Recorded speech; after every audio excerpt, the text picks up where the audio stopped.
True human existence is about limiting what you do, accepting limitations, accepting, in Hebrew, in the Torah we usually refer to as Ol Miswoth, or Kabbalat Malchut Shamayim. People tend to say Kabbalat Ol Malchut Shamayim, but that's not actually the correct term. The correct term is Kabbalat Malchut Shamayim.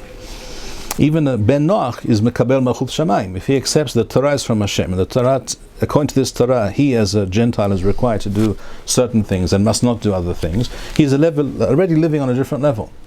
He's not living on the same level as all other living organisms. He's not just a human animal. He is a human being with an awareness of a creator who is accepting upon himself the limitations and the boundaries of the Torah for Gentiles.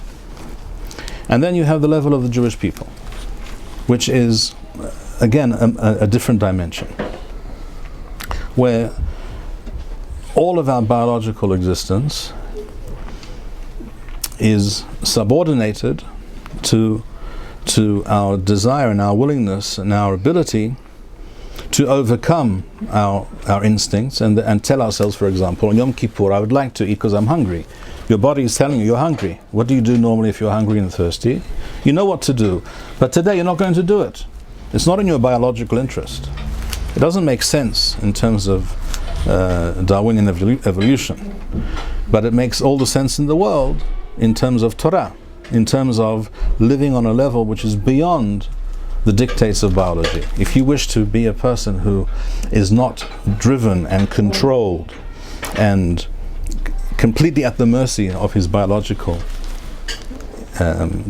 drives and urges and needs, then you have to be willing to accept Ol Miswoth, Malchut Shamayim, which means when Hashem says this is right, but that's wrong, then you know this I will do and that I will not do. Even though I have some biological, physical interest or desire to do that thing. And that creates a new level of existence. That is the level of the Jew who accepts the Torah.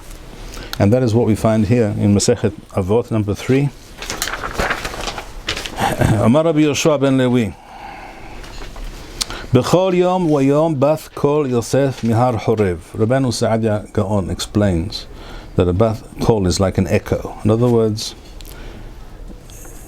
that sound, that idea emanates to this day from Har Horev, from Har Sinai. In other words, the giving of the Torah was a kol gadol v'lo yasaf, v'lo pasak. It doesn't end.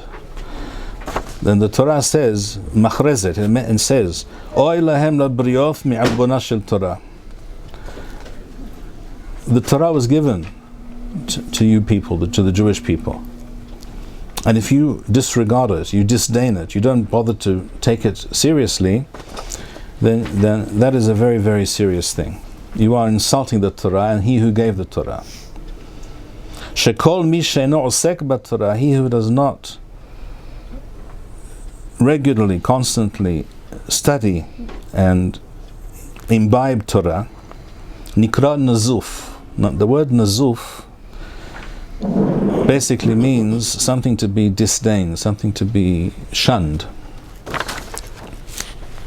Shne'emar, as the pasuk says in Mishle Peric Yud Aleph, chapter 11, Nezem zahav ba'af hazir, isha yafa v'sarath to'am. In other words, if you take a beautiful ring of gold, the highest quality gold, and you place it in the nose, in the snout of a pig, which is always burrowing and filthy and disgusting, no one is going to say, what a beautiful ring that is, and what a beautiful pig this is. No, people will say, what a waste that this beautiful ornament, this beautiful piece of gold jewelry is placed in the snout of a swine, because that's the last place it should be. It's a total waste, and also means the person who placed it there has no understanding of what that beautiful gold ring is. Correct? He has no appreciation and doesn't deserve it. And the same is true, the pasuk says, Isha yafa A beautiful woman who is sarath ta'am, who however is lacking in understanding as to how she should behave, how she should act. For example, a woman who is very beautiful, very comely, attractive, who dresses in a very immodest way, that's an isha yafa with sarath ta'am. But because she acts in such a fashion, she is to be shunned. Her beauty is to be disregarded, because it's being totally misused, and she doesn't understand how she should make, where it's appropriate for that, for her beauty to shine through, how she should present herself in different situations, in public and not in public. So such a woman is a sarath ta'am.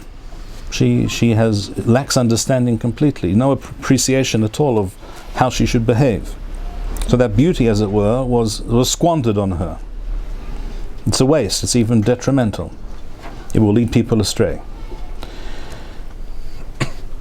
Furthermore, this is in Masechet Avot Peric Shishi, the additional Peric which was added to the Mishnah of Masechet Avot.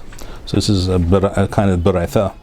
Wa'omer wa'haluhoth ma'aseh Elohim hema. The luhoth, the tablets of stone that Moshe Rabbeinu received, were created by Hashem. Ma'aseh Elohim hema. They're not the action, they're not the doing of man, they're the doing of Hashem. Wa'michtav, and the letters, the writing.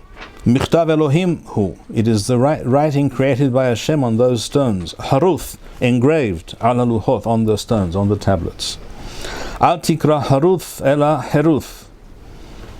Read the word, you could read the word haruth if you change the vowel under the het from a qames to a sereh. Instead of haruth, it would be heruth, which means, what does heruth mean? Freedom. Not exactly. Close. Liberty. Complete, autonomous liberty. That's heruth. A ben horin, as we says now. She'en lacha ben horin ela mi she'osek b'tamud Torah. Now what is that? How can that possibly be? A ben horin is a person who, he can't eat pork because the Torah says it's asur. He can't eat crab meat because the Torah says it's asur. It's very tasty, so I'm told, I don't know, but I understand. So there's everyone says, all those who eat it say it's fantastic, but he can't eat it. So who's free here? The non-Jew who can eat the crab meat, or the Jew who's not allowed to even look at it, not even come near it?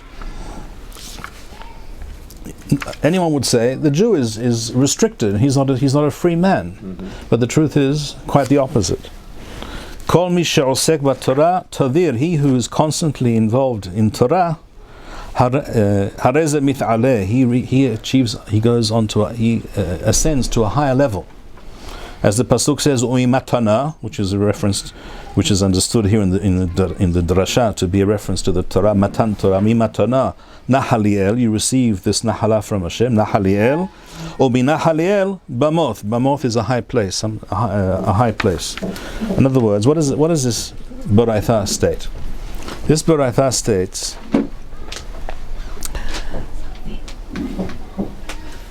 if you want hofesh, you want to be free in the same sense that the molecule of water in the ocean is free to go wherever it wants to go, then that means you want to live on the same plane, the same dimension of reality and existence as any living organism, like a chimpanzee. It acts in accordance with its biological imperatives and drives and instincts, and is therefore not free. It's driven to do what it does. It must act in a certain way. It cannot choose to act differently. And that is not heruth, that is not a ben horin. He has hofesh, he can move this way, he can go that way, but he's always driven to look for food, to look for a mate, to find a place to protect himself from the weather. So he has freedom of movement, but he hasn't got freedom of choice. Only a ben horin has freedom of choice. In other words, only a ben horin really delineates for himself, creates for himself the type of existence that he wishes to have for himself, by being able to overcome and override his biological instincts and nature, and sometimes acting even against his own biological nature. And that's what the Torah is all about. The Torah limits us, it sets boundaries and limits, and it directs us to act in a certain way and not to act in another way. This is right, this is wrong. And it doesn't ask you whether you agree. The Torah tells you this is right and this is wrong. You don't have to agree. It just is. And if you accept that, and a Jew is chayav, is required to accept that, then you are no longer living on the level of the animal, of the chimpanzee, or the dolphin, or the giraffe, who do not have any choice or do not have any real will. They are forced to live and act and behave in a certain way until they die. A human being can place himself on a different level, but only through the Torah, which is min hashemayim, because by himself he could never have come up with this system, invented a system of ideas and principles and miswot, of actions, which instill and inculcate within him a certain understanding and appreciation and a certain ability to get out of himself and go beyond himself, to be someone greater than a biological being, a solely biological being.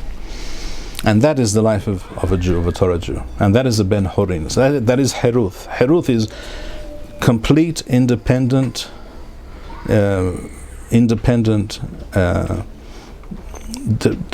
action and way of life that you chose to accept. Where this involves accepting limitations and restrictions. And only then can you have truly human or Jewish civilization. And that is a level of existence and culture and civilization which is beyond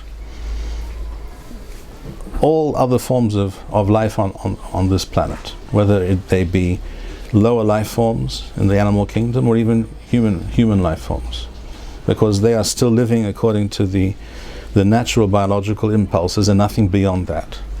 Whereas the Torah Jew is trained and expected to exist on a higher plane, by accepting restrictions, by accepting obligations, by accepting discipline.